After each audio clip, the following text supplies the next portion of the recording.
நான் பேசாம இருக்கிறது உன்னால தாங்கிக்க முடியல. ஆனா என்கிட்ட வந்து நீ பேசுறதுக்கு உனக்கு ஈகோ.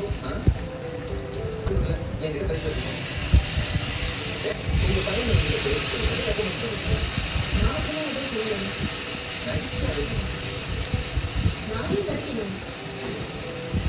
நீ சொல்லாம அம்மா என்கிட்டயும் பேச போறாங்க. பேசாம விஷயத்த பண்ணிட்டேன்னு சொன்னாங்க.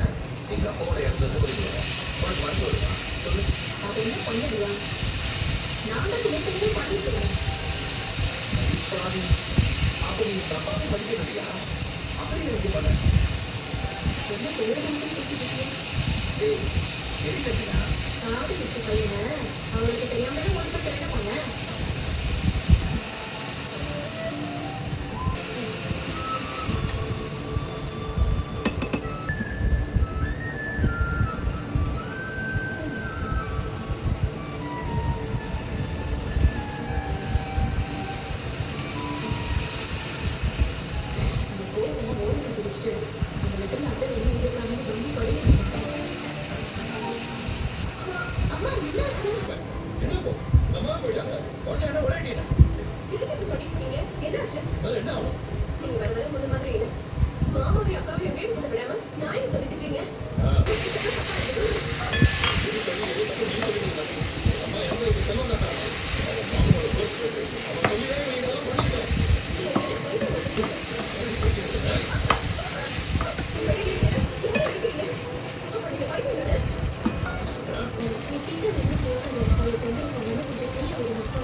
அவசியம் இப்போ உள்ள போய் டாக்டர் அவருக்கு நல்ல மாதிரி பேசினால கை குழந்தை புரியும்.